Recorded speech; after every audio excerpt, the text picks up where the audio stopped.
Définis-toi toi-même. En tant qu'enfant de Dieu, en tant que créature de l'Éternel, en répétant chaque fois, ou bien en te définissant. Alléluia. Si tu ne te définis pas, tu vas finir avant ton temps. Alléluia. Si tu faillis de te définir, tu vas finir avant ton temps. Gloire à Dieu. Définir un thème, c'est rendre ce thème-là vivant. C'est rendre ce thème-là important. C'est rendre ce thème-là usuel. C'est ôter toute barrière, ôter tout ce qui cache, ôter toute zone d'ombre sur ce texte. De la même façon, en te définissant, tu te fais découvrir. En te définissant, tu t'exposes. En te définissant, tu te rends important. En te définissant, tu te rends usuel. Gloire à l'Éternel Dieu. Malheureusement, plusieurs personnes ne savent pas encore qui elles sont.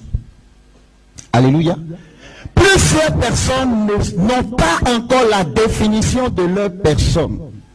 Ce soir, l'Éternel Dieu va te donner de te définir toi-même. Tu sauras qui tu es désormais dans le nom précieux de Jésus-Christ de Nazareth. Gloire à l'Éternel Dieu Tout-Puissant. Tout est condamné à passer. Selon Matthieu 24, le verset 35, le ciel et la terre passeront, mais mes paroles ne passeront point. Gloire à Dieu. C'est vrai que toute chose passera, mais toi tu n'es pas censé passer incognito. Tu n'es pas censé passer comme, je sais pas, une marque qui vient et qui disparaît. Non. Il y a des individus qui ont marqué ce monde au point où c'est comme s'ils sont toujours en vie alors qu'ils ont vécu depuis des décennies. En l'occurrence, un certain David. Il y a eu des rois sur cette terre, mais David se démarque jusqu'aujourd'hui. Au point où il y a des objets, même qui ont été utilisés comme des objets mystiques à cause du caractère de l'homme lui-même vis-à-vis de son Dieu. Il y a une étoile aujourd'hui en Israël qui est même utilisée dans le monde ésotérique comme étoile de David à cause du caractère, à cause de ce que l'homme a manifesté durant son temps.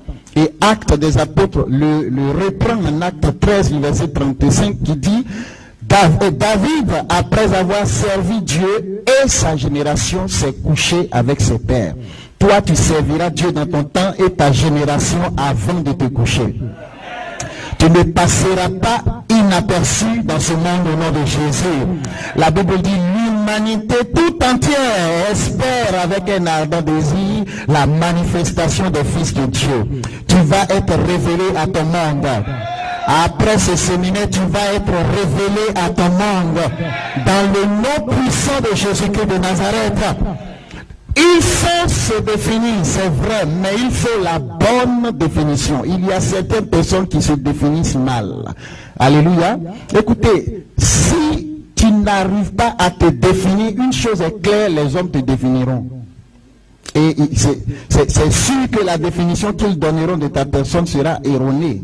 Mais si toi-même tu faillis à définir ta personne, tu faillis à définir ton identité, les hommes te donneront une identification. Il y a plusieurs personnes qui n'ont pas jusque-là réussi à se définir et le monde les a définis. Satan les a définis. Tu ne vaux rien. Tu es moins que rien. Tu n'arriveras à nulle part. Tu es un échec. Tu es malade. Tu n'auras pas d'enfant.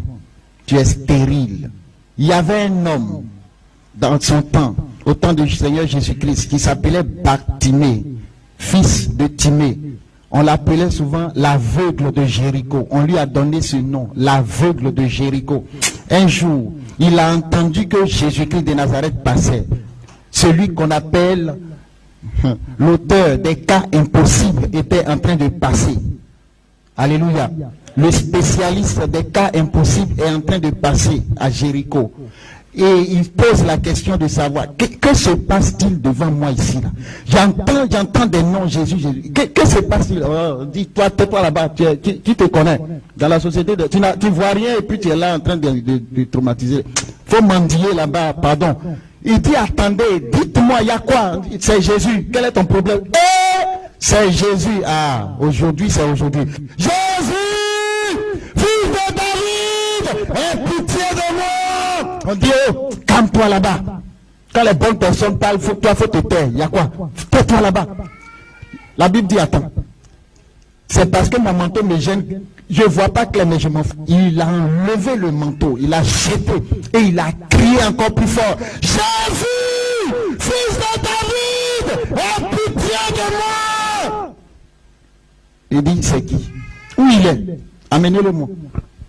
Il lui pose la question. Que veux-tu? Il dit, je veux voir. Il dit, ok, vois. Ses yeux se sont ouverts. Il s'est défini. Alléluia. Les hommes l'avaient fini, mais il a refusé d'être fini. Refuse d'être fini. Refuse d'être fini.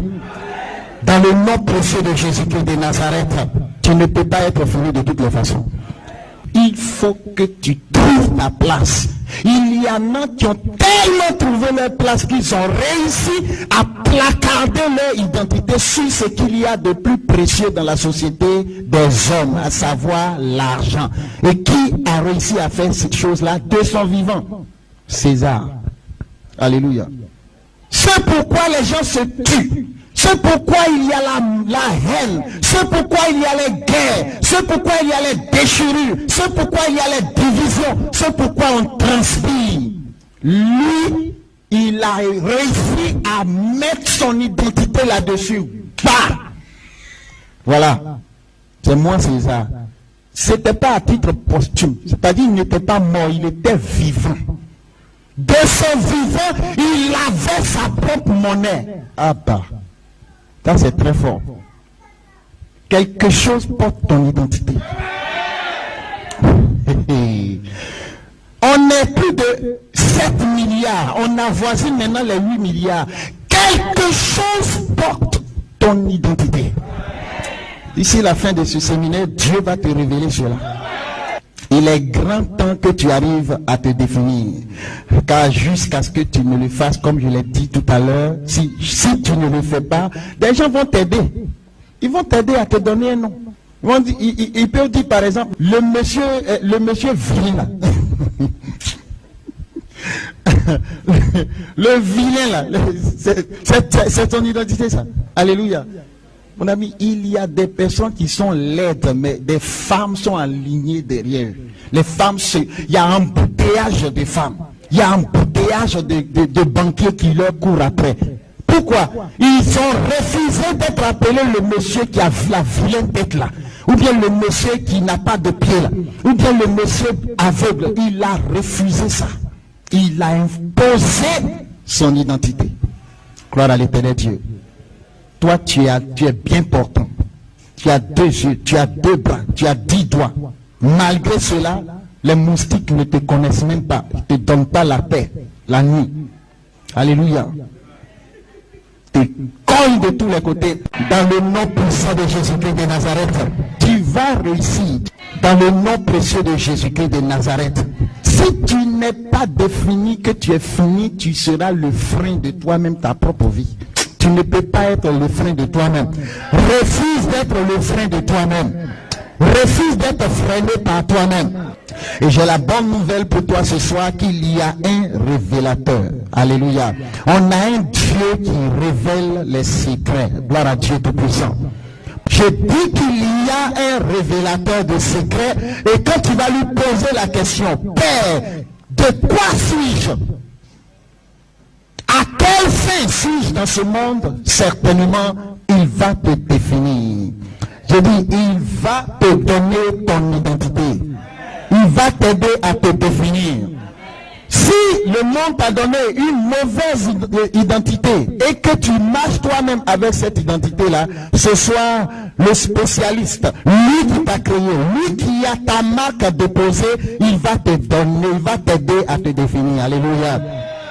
Daniel chapitre 2, le verset 28 dit, mais y a dans les cieux un Dieu qui révèle les secrets. Alléluia. Daniel 2, 28. Il y a dans les cieux un Dieu qui révèle les secrets. Je vois ce Dieu-là être toujours engagé, intéressé à révéler les secrets de ta vie au nom de Jésus-Christ.